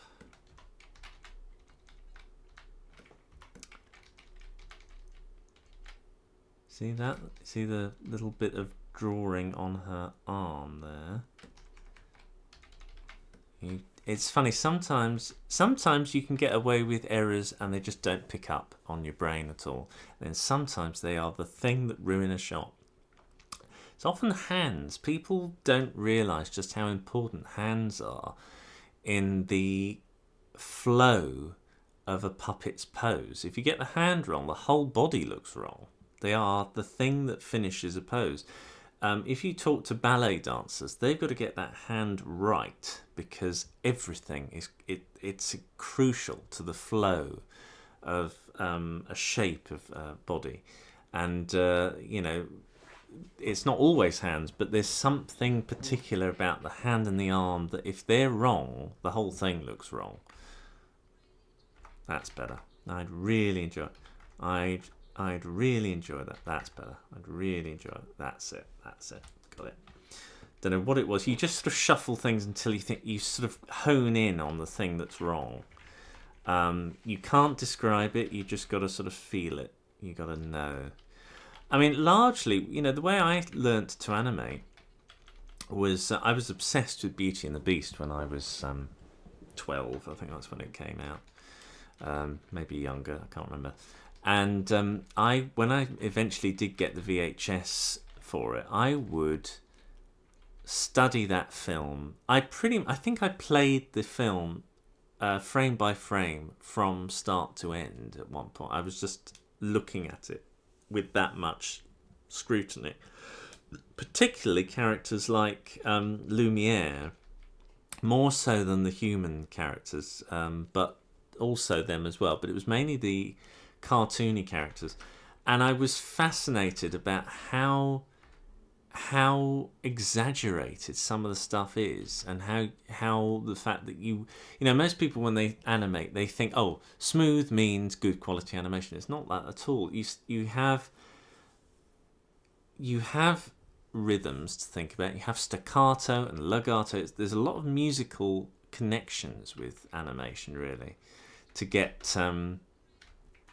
things looking right. I can tilt her head round now.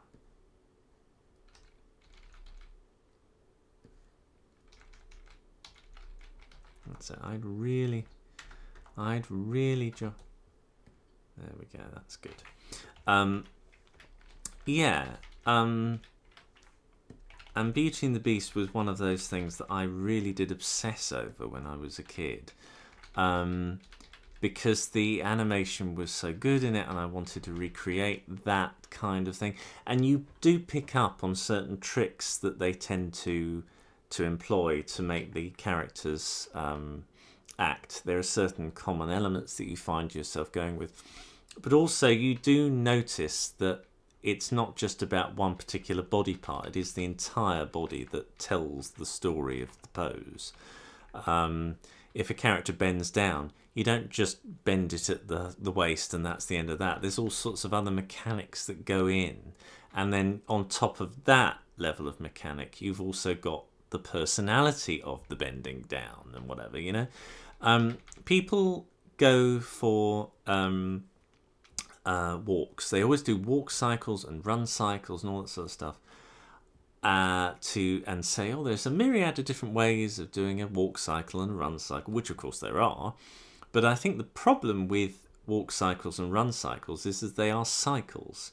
And cycles, to learn how to do a cycle, is extremely fiddly work.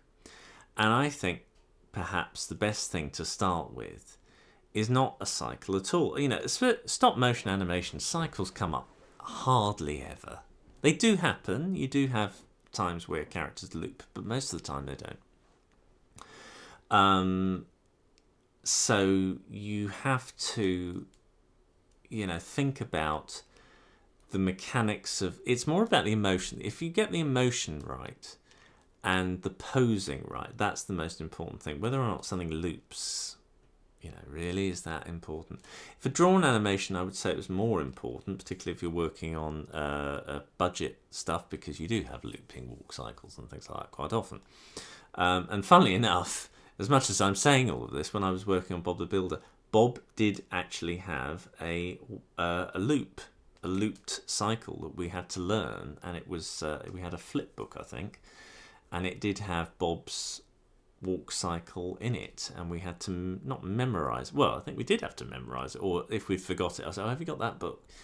And it would have very, very unusual poses, to the point. I mean, it was so exaggerated. Is what we'd actually have to take the entire puppet off and reposition it with our, you know, sitting somewhere else, and then put it back on set. It was that extreme, the movements, and you'd have to do that to get it right with Bob, because his armature, he was a short, stout character, and because of that, you know, it was difficult to bend the armature sometimes, particularly if the character had been over tightened or whatever, or it become more tight over the period of the shot. So you would have to be quite firm with the puppet and actually pull the whole character offset, bend everything to your will, and then put it back down again to get what you need. And I think there's something of that with this. I think you do have to be quite bold sometimes and really pull things around, and don't get too worried about, got to move this and got to move that. No, command, you know, be the one that's large and in charge. If you get it wrong, whatever, just delete the picture. But The worst thing is to be diddling around to the point where you're just not getting anywhere. And that's the most common piece of advice. And you've got to instill confidence in people. You know, you've got to make sure that that's the most important thing, that the puppet knows who's boss. The puppet will guide you, and once you get a sense for that, you think, oh, the puppet's leading me this way. I will go with that movement because that actually works better than what I initially thought, and blah, blah, blah. But there are times when you think, okay, no, I want you to go over here, damn it. And you do put things in the right place. I'd really enjoy that, absolutely. Yeah, so almost there. Tiny bit. She doesn't really move once she gets to the right pose. I'd really enjoy that, actually. There's a slight puff at the end, which I don't like. Let's try that. I'd really enjoy that. I'd really enjoy that, actually. I'd really enjoy that. I wonder if I should move it forwards. Boom, boom.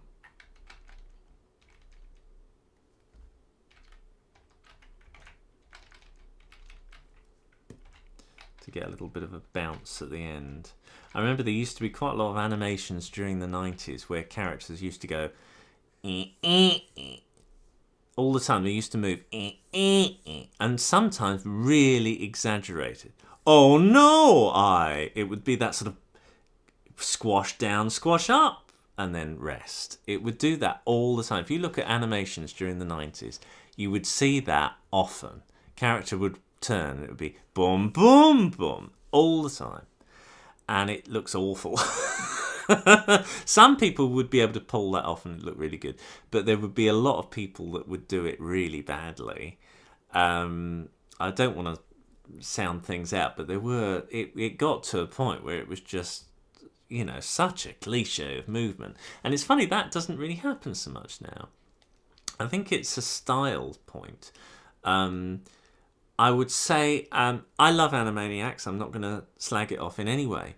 But depending on who was animating it, because there were different companies that were doing it at the time, and this happened as well on Batman, they did do that thing of You do see that quite a bit. Once you know what to look for, you do see it again and again and again. And with the new wave of animators who are doing things like Animaniacs and stuff, I don't think I've seen it once. Really, that sort of thing. It's really hard to explain. If you could see me doing it, it's like the character would sort of hunch in and pull its arms up and squish itself into a little ball, and then the next position would be sort of stretched out as far as possible, and the arms would be down, and you know the head would be up, and then it would come to rest. It would go squash, stretch, rest, and it would do this again and again. And as I say, depending on who was doing it, some people would make it look effortless and you wouldn't really notice and it would just look really good. And then other people would just do it to death and it looked really terrible. So, you know, I'd really enjoy it. Boom, boom, boom. And there's a slight rest at the end. I do think, you know, every generation has a little style of movement which, you know, is favoured. I think Disney films now move slightly differently to how they did in the 90s, and those moved differently to how they did in the 70s. Milk Carl's head waggle was everywhere at one point. You barely see it now. If you do see it, it tends to be a style point that people like. I think the character Doppler, I can't remember his name, isn't it terrible? In Treasure Planet, I think he does a few head waggles. To sort of mirror Milk Carl, perhaps, but and I've done Milk Carl head waggles. They're fun to do sometimes, but Milk Carl did them virtually every scene. I mean, Aristocats, the characters are waggling their heads all over the shop, waggle, waggle, waggle, waggle, waggle. I mean, he loves doing them. One thing is that he does them extremely well, and they do suit the characters, and it's always a delight to see. So it's, you know, I'm not slagging it off, but it is a style thing, and it wasn't just him doing it. There were a few other people that tended to sort of do that kind of thing at the time, and now you've got, you know, certainly Toon Boom and various other things have influenced animation to a point where You've got characters moving in a very specific way a lot of the time. I think, Family Guy has influenced the way things move quite a bit. I think Family Guy does it really well, whereas other shows not so well. I think Family Guy's got quite a lot in common with Pingu, actually. Pingu stuff moves, if I use her arm, it would go, if I was, oh, come on, if I'm moving here, it would go, there'd be hardly any softening of the movement at all. Like that. And it's funny. That movement is funny. And Pingu, it's the same thing. And Family Guy, it's the same sort of thing as well. It would be, the same sort of poses over and over again with hardly any smoothing down at all. It's not Disney, and it's funny. Whereas other shows have seen the look of these things and have animated it in a completely different way, and there's too much subtlety or whatever. It just doesn't work. So I think, they know what they're doing on Family Guy, and they've altered the style as it's gone on. It didn't have the stricter rules of movement that it does now. It's interesting, if you look at Family Guy, I think has actually, in terms of movement, matured and worked better as it's gone on. Whereas if you look at The Simpsons, I think that it's degraded it by tightening it up so much.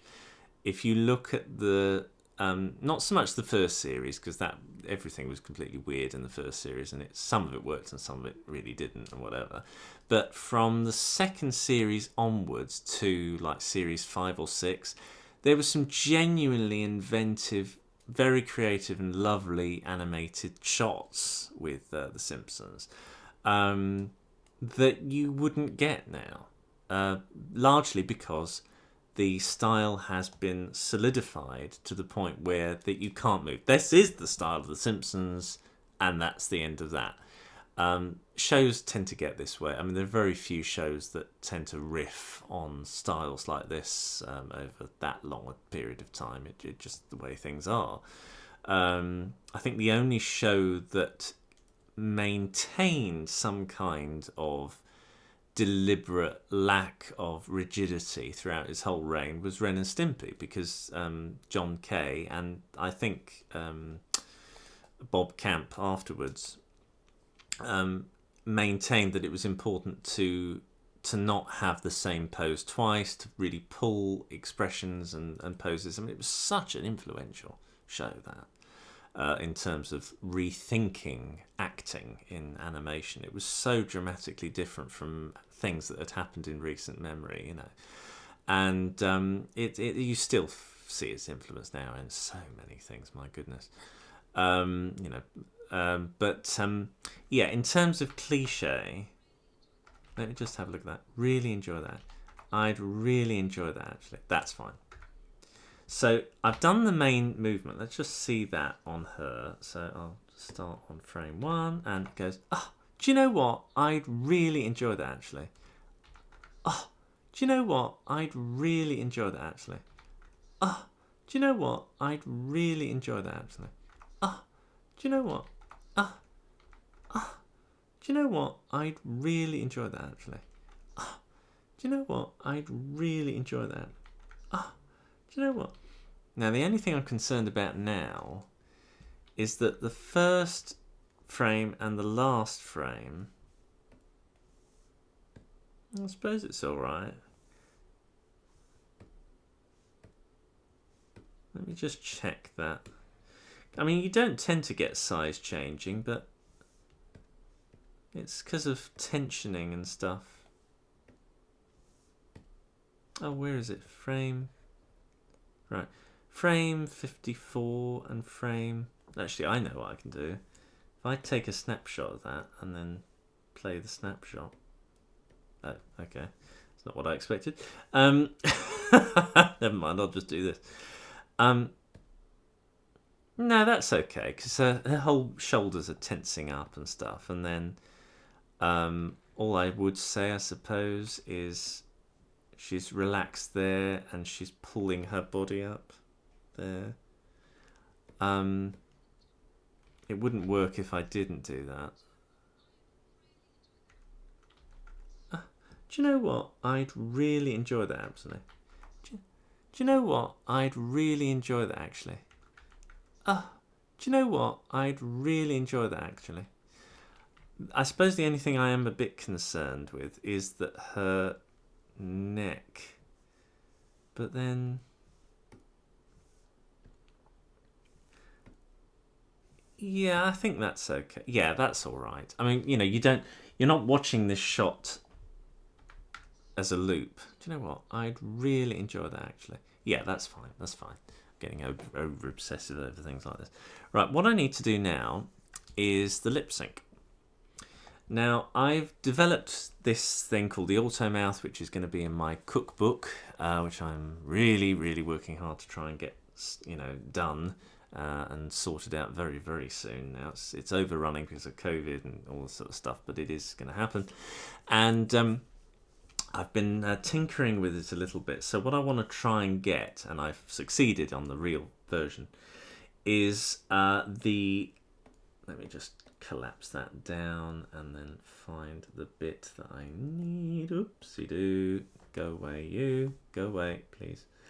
Oh, gosh, where is it? Pardon me. Oh, gosh, where is it? Head and upper head and hair and skull and blah-de-blah-blah. There we go, the Automouth here. Now, at this point...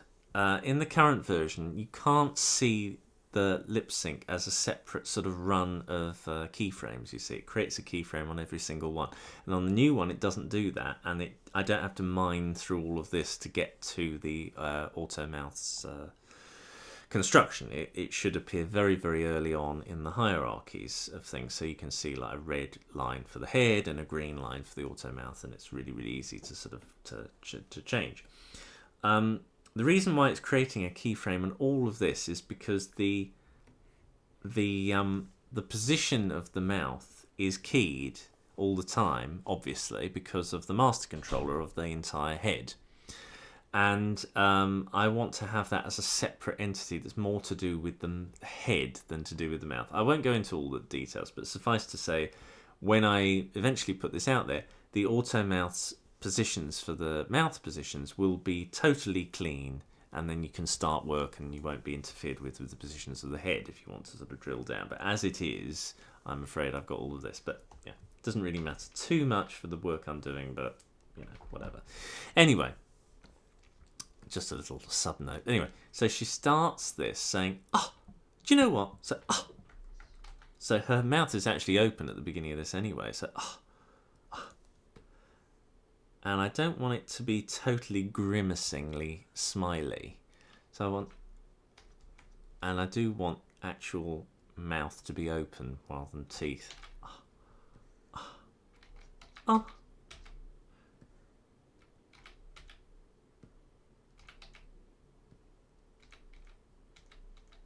So,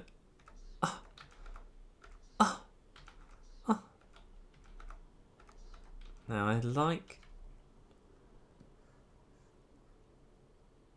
like it to be further down. So in order to do that, I've got this other little nubbin that if I just go there, I'll have to go into that.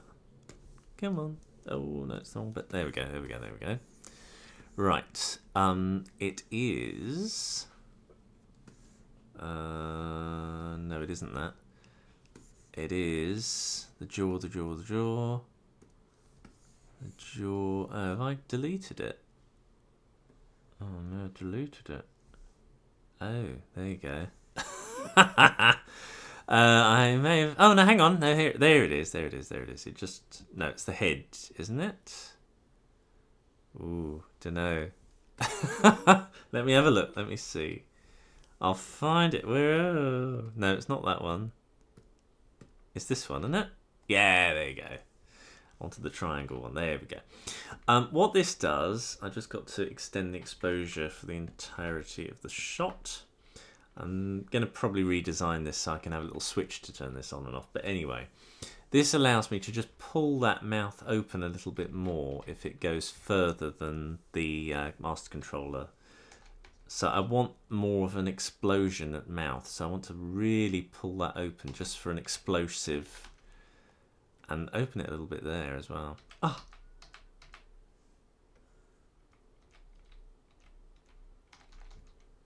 That way I can go beyond the realms of this box. That's it. That's it. Just for that, and then that's fine. Right, I don't want to see that now. So I can turn the whole thing off here. There we go. As I say, I haven't put a little switch to turn it off, but I really should do, I think.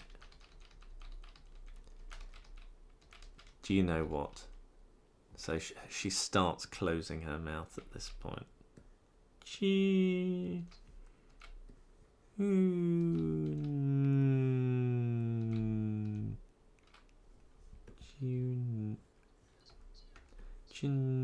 Gino. Oh.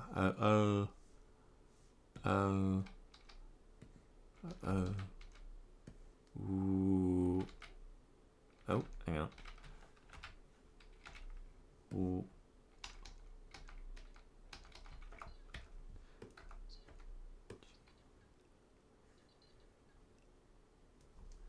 I'll do it over there. Oh. Ah.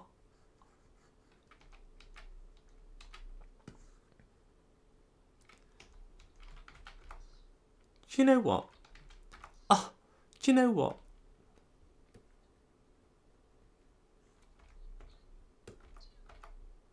What?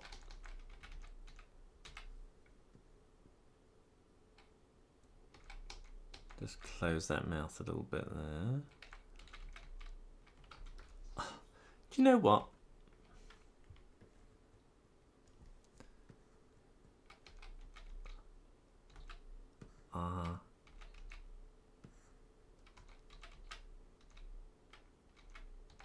I would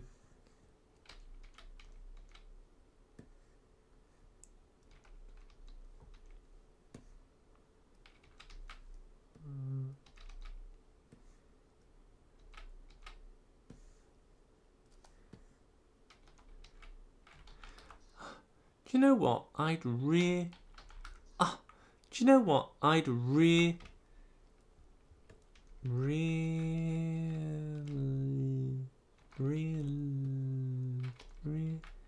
oh, that's too early. Hang on.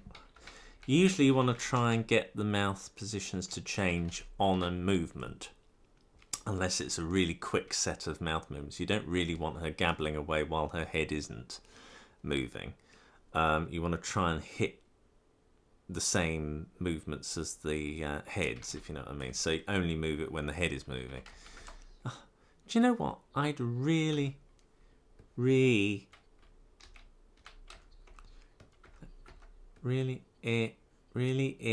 so oh, done it again.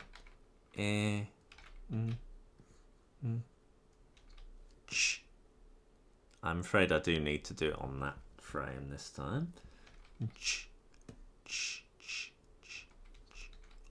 Oh.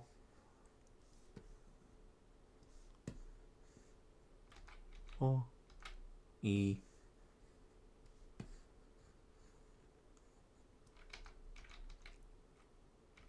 Oi. Yeah. Oi. Yeah.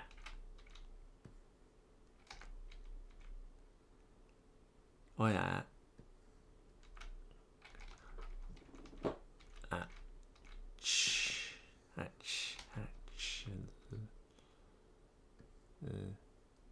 Actually, that's the strange sounds that I'm making. There we go. Right. Okay. Oh, do you know what? I'd really enjoy that actually. Do you know what? I'd really enjoy that actually. Do you know what? I'd really enjoy that actually. Actually. I want it there. Down. So I don't want that. Do you know what? I'd really enjoy that actually. Do you know what? I'd really enjoy that actually. Oh, do you know what? I'd really enjoy that actually. Now, there's something about her eyes that I don't like on that bit. They just look a bit odd. It's just annoying me. It just looks wrong. That's better. And move that one a little bit as well.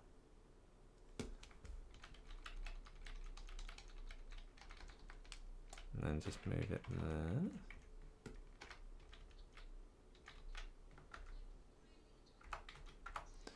Do you know what? I'd really enjoy that actually. Do you know what? I'd really enjoy that actually. That's better. So let's just see it on fast, and I'll do it that way. So that's the full string. Oh, do you know what? I'd really enjoy that actually. Oh, do you know what? I'd really enjoy that actually.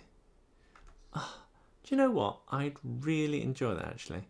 Let's just see what happens when I put the render on. I just want to see her. Yeah, ignore her, her head missing. Yeah, there you go. That's the full effect. Obviously, when I've got post on and stuff, it makes her look different again. But yeah, there you go. I think that's. Do you know what? I'd really enjoy that actually. She looks slightly goofy there. I think if I just sort out her eyes again, it doesn't take much for them to be wrong.